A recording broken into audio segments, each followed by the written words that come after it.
No dia que você olhar e você perceber que o movimento de direita tá reduzindo, os apoiadores estão indo embora, que era de direita virou de esquerda, virou petista, virou Faria Limer, aí você, eu acho que deveria começar a se preocupar. Mas não é isso que eu estou vendo. A candidatura do Flávio Bolsonaro, eu acho que é a prova viva disso. Mas vamos lá que eu quero falar do Eduardo. Porque tá ao lado na glória é fácil. Tem que estar dando a cara a tapa junto no momento de dificuldade, Eduardo. E eu acho que tem algumas coisas que vale a pena a gente mencionar. E eu fiz questão de botar de forma aqui organizada, para não esquecer. E até o pessoal poder ver, né, e refletir. Se eu tô vendendo alguma ilusão ou faz o mínimo de sentido, né? Eu coloquei ali os resultados de Eduardo, que fala assim, agora acabou. Não serviu de nada. Pera aí, irmão. Como assim? É tipo, o cara tava na empresa, trabalhou, virou CEO da empresa, foi demitido, agora acabou. Ué, não pode arrumar um novo emprego? Eu tô falando analogia absurda, né? Mas, gente, vamos lá. Vamos olhar até aqui agora. Independente se Magnitsky, tarifa, se tudo isso daí não existir mais. Vamos tentar fazer um tiratema de algumas coisas e vocês me dizem se dá bater o martelo ou não. Eu coloquei aqui 6 temas. 6 blocos. Primeiro lugar, capital político institucional. Depois de todas as ações do Eduardo vai ser visto ao longo dos anos aí como um político qualquer? Um cara qualquer. Eduardo é só mais um aí, sabe? Como tantos outros. Vai ficar nesse tom? Eu acho que o peso do Eduardo é outro. Ele já se provou. O acesso, as pessoas que conheceu, tudo mais. Aí eu coloquei, em primeiro lugar, aprendizado real sobre como o poder funciona fora do discurso. Uma coisa é falar. Foi desfeita. Foi retirada da Magnitsky, mas foi feita. E esse fazer teve um processo até chegar nesse fazer. Administrativo, burocrático, interpessoal, que não é tão palpável. Foi lá e fez. Você sai do discurso. Você entendeu o funcionamento da burocracia. E como a burocracia também reage após um ato burocrático como esse. Você pode ver o que aconteceu no Brasil. Domínio da linguagem e dos ritos da política internacional. Quantas e quantas notas não foram publicadas? O entendimento de como funciona, sei lá, o setor mais ativo da geopolítica internacional, que é o Departamento de Estado dos Estados Unidos. Tem algum país que se envolve mais em confusão que os Estados Unidos? Uma coisa é ler no livro, outra é ir lá na prática ainda trazer resultado. Ninguém vai tirar isso. Ninguém vai tirar. Esses ensinamentos, eles não desaparecem. Do mesmo jeito que esse ensinamento veio aqui agora, 1º de janeiro de 2027, Flávio Bolsonaro presidente. Vocês acham que na hora de lidar, todo presidente tem seus assessores especiais. Você acha que o Flávio não vai poder agora pegar o telefone, lá ligar para Eduardo e até os caminhos das pedras, os caminhos... No Brasil a gente não consegue compreender como alguma secretariazinha, como fulano, ciclano, beltrano, a força do lobby. Você acha que esse aprendizado não ficou? Entendimento dos mecanismos de sanção e soft power. Entender como isso funciona ou não funciona, até onde vai os poderes. Network internacional. Inserção em um ecossistema ideológico transnacional. Quantas pessoas ao longo desse processo o Eduardo não conheceu? Você acha que essas pessoas vão botar em porcentagem? Vocês acham que metade delas amanhã vai falar: cansei da política, eu agora vou trabalhar como jardineiro? Vocês acham que tem chance disso acontecer? Ou vocês acham que no passar dos anos essas pessoas continuaram na política, continuaram avançando e às vezes, cara, o simples de ter o WhatsApp, o cara tá numa posição muito de destaque daqui a alguns anos ao grupo, tu já tem o número dele.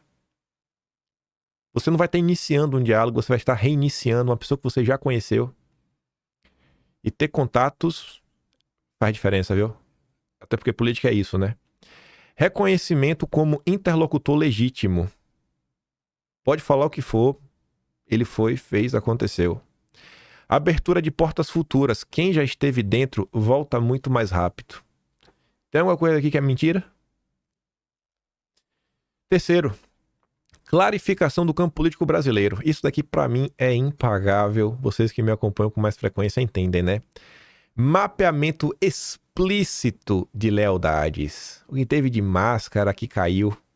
E pro próprio Eduardo isso foi importante. Nossa, Eduardo amadureceu, sabe? Algumas visões assim meio...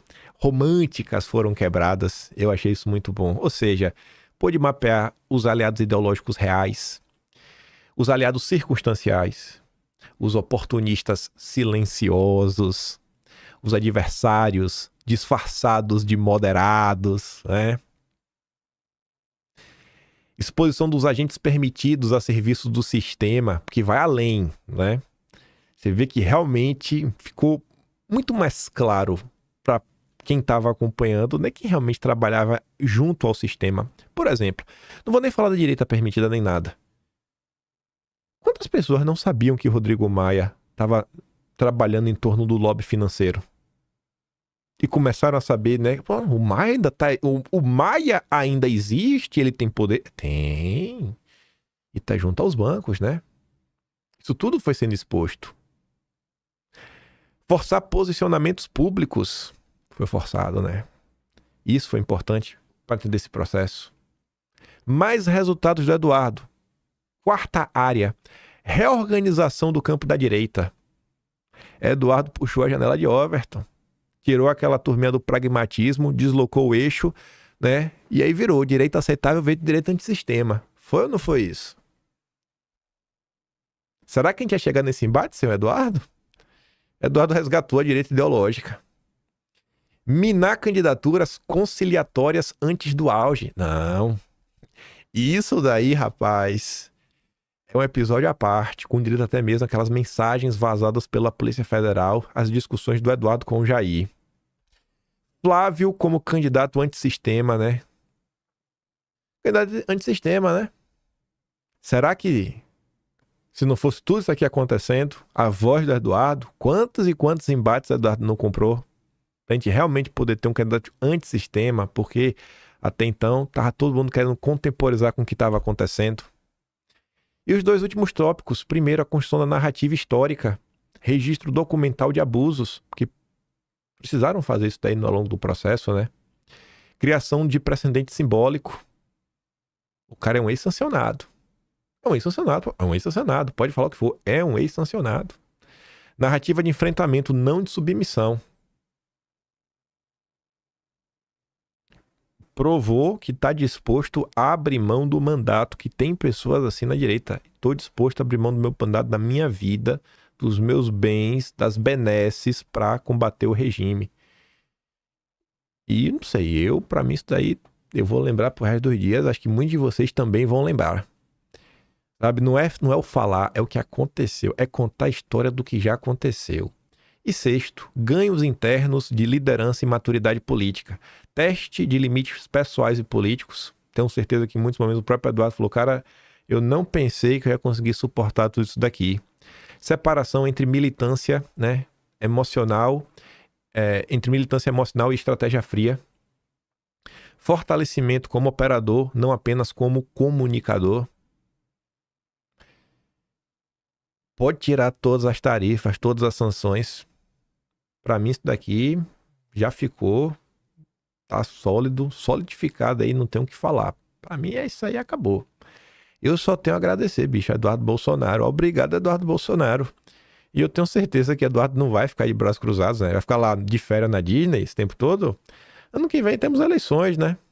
E do mesmo jeito que esses posicionamentos ajudam, ou pelo menos colocam pressão no Brasil em algumas coisas, eu acho que ano que vem nas eleições, eu acho que Eduardo vai acabar rodando o mundo. Acho que Eduardo vai trabalhar, né? Pra gente realmente ter um presidente à direita antissistema no Brasil.